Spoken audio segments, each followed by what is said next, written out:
Eu sou Patrícia Lins, psicanalista, e esse é o meu canal no YouTube. Seja muito bem-vindo.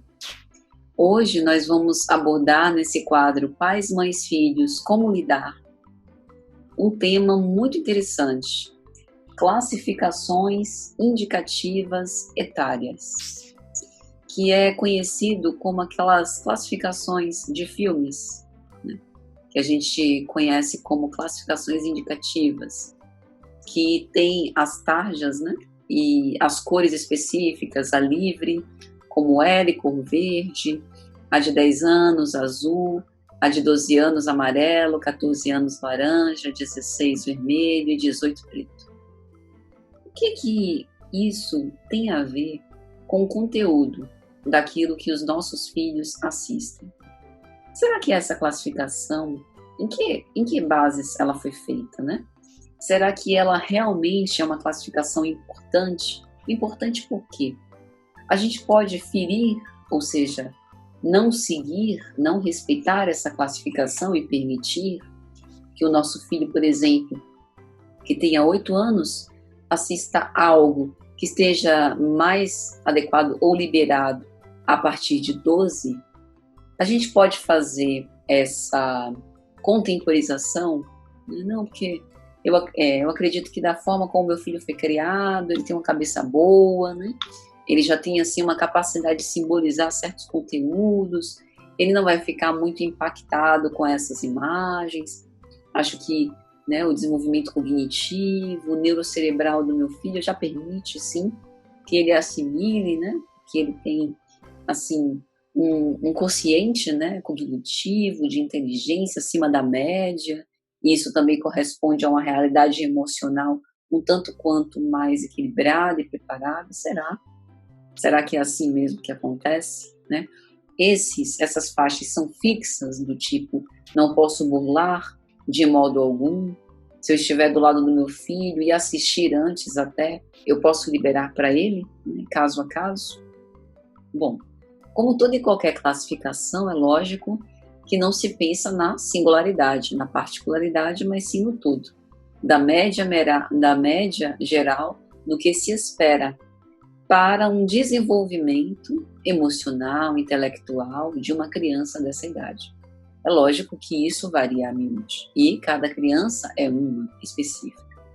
Essas classificações indicativas fazem parte de uma regulamentação sobre as idades indicadas para se consumir cada obra, principalmente no que tange ao cinema. Elas são feitas pela Secretaria Nacional de Justiça, ligado ao Ministério da Justiça, que é um órgão responsável por classificar as produções audiovisuais que são lançadas no nosso país, para a televisão, para o cinema, para o vídeo, para jogos eletrônicos, para jogos de interpretação. E essas faixas classificatórias são aplicadas em nosso país. A livre, 10, 12, 14, 16 e 18 anos. E muitas vezes a gente vê, né, esses selos, aquela indicação que passa rapidinho durante a apresentação do filme, né, e a gente vê o número, até tem noção sobre o que quer dizer, mas a gente não entende muito bem quais os critérios que foram utilizados para cada caso. Então é importante a gente também conversar um pouco sobre isso. E por que eu estou trazendo esse assunto? Você que é pai, que é mãe, que é cuidador, provavelmente já deve ter ouvido, né, falar sobre essas febres que os jovens de vez em quando trazem, né? As trends que ocorrem no TikTok, né? Esses animes e outros filmes coreanos, japoneses, né? A gente vê também essas novas séries que têm sido lançadas nessas empresas de streaming, como, por exemplo, a famosa Round Six, em que tem brincadeiras infantis que levam à morte, né, que são um convite quase irresistível ao público infantil para conseguir atraí-lo, mas, na verdade, o fim da proposta do filme é eliminar à morte os candidatos até chegar no último ou dos últimos, que receberão um grande prêmio. Então, será que permitir o nosso filho assistir esse tipo de conteúdo é algo que vai atrapalhar, interferir no seu desenvolvimento, né? Bom, Freud estudou, principalmente no mal-estar da cultura, as nossas pulsões de agressividade e destrutividade como inatas. Isso está em nós, no próprio sadismo que se expressa, inclusive na infância. E expor esse tipo de conteúdo às crianças, né, como é que eu poderia dizer? Uma precipitação, talvez, né, é um caminho para a gente pensar, uma precipitação de colocá-las em contato com certos conteúdos quando outros recursos psíquicos, outras habilidades ainda não foram esgotados.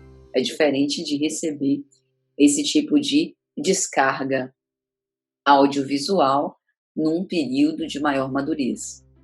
Por isso que a classificação livre é livre para todos os públicos, porque trazem elementos positivos, né? Uma violência algo fantasiosa, como é encontrada em desenhos animados. Não estou falando de todos os desenhos animados. Há alguns desenhos animados aqui que também são bastante controversos, que fazem uma série de apelos bastante escrachados, né? Sobre a sexualidade tratada de um modo pernicioso, a violência muito explícita, né? Nos filmes de categoria livre, não há uma violência, né, muito expressa, mortes com extrema violência, né, presença de ossadas ou esqueletos, a nudez em geral não é erótica, né, e há um consumo moderado ou insinuado de drogas, mas que pode passar despercebido pelo público que não consegue assimilar e absorver aquele tipo de informação. Na classificação de 10 anos, já são permitidas algumas outras características, como presença de armas, certos conflitos psicológicos, né? Fatores de perturbação como medo, tensão, angústia, né? Resquícios de violência, que dão a entender, é como se fosse aquela atividade, complete a frase, né? Dão a entender que aconteceu alguma coisa, algum ato criminoso, né? Tem a presença de roubos, furtos, uma linguagem mais depreciativa, um pouco mais coloquial, conteúdos verbais e explícitos, falando sobre talvez algum consumo de drogas, o diálogo e a discussão sobre isso é um pouco mais aberto. No grupo de 12 anos, já existem alguns conteúdos de violência, lesão corporal, nada muito diferente do que a gente vê nos nossos jornais. Mas veja, colocando isso num conteúdo de entretenimento é outro convite, né? A gente vê exposição ao perigo, atos mais obscenos, a presença de bullying, né? De uma nudez que já se deixa transparecer. Quando a gente passa para os 14 anos, já tem elementos indicativos de morte intencional, prostituição, consumo de drogas. Na faixa dos 16 anos, já tem conteúdos voltados para estupro, exploração sexual, coação sexual, mutilação, relação sexual intensa. E nos 18 anos é a última faixa, que já pode existir cenas de violência de forte impacto, apologia à violência, crimes de ódio, sexo explícito e outras situações de forte impacto. Aí a gente aborda isso e provavelmente algumas pessoas podem se perguntar, mas Patrícia, veja só, as crianças hoje não são as mesmas de antes. Hoje a gente tem na internet, sobretudo nas redes sociais, a presença desses elementos. Embora algumas redes sociais, por grande pressão da sociedade, tenham alguns regulamentos internos com respeito a uma política, né, de proibir conteúdos, exposição de conteúdos inapropriados, né, como cenas de violência explícita, como bullying, né, e outros tipos de cuidado, proteger contra fake news, né, contra essa disseminação de mensagens falsas. Hoje, já há um caldo de cultura bastante diversificado, no qual essas classificações se perderam um pouco. Então, o que eu estou querendo dizer? No filme que é exibido na TV, talvez a classificação indicativa esteja lá, mas essa classificação indicativa não está, por exemplo, nas postagens de rede social. Não há esse tipo de filtro, a menos que se estabeleça um controle parental. Mas é importante a gente refletir sobre tudo isso para que, enquanto pais, mães, cuidadores, nós sejamos responsabilizados. O que é que nós vamos fazer com isso? Essa classificação indicativa etária faz sentido? Né? Ela, pelo menos, norteia o tipo de conteúdo que vai ser apresentado naquele filme, naquele desenho, naquele jogo que estou prestes a assistir, mesmo que isso esteja disseminado em outras redes. A grande questão que nos parece é que pais, mães e cuidadores, hoje, talvez mais do que antes, precisam estar muito mais próximos, né, dos seus filhos, das suas crias, com o objetivo não de fazer aquele cerceamento pernicioso, aquela obsessão, né, aquela superproteção que evita que eles tenham as experiências. Mas a gente precisa também salvaguardar essa infância de coisas que beirem ou que toquem no insuportável, naquilo que não é assimilável, naquilo que não é simbolizável e que pode provocar certos traumas que sejam bem difíceis de serem enfrentados. Então, hoje é mais ou menos isso, meus amigos. Obrigada pela presença de todos. Eu sou Patrícia Lins, psicanalista. Esse é o meu quadro Pais, Mães, Filhos, Como Lidar.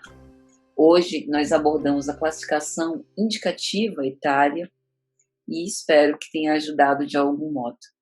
Próxima semana a gente volta e aguardo vocês.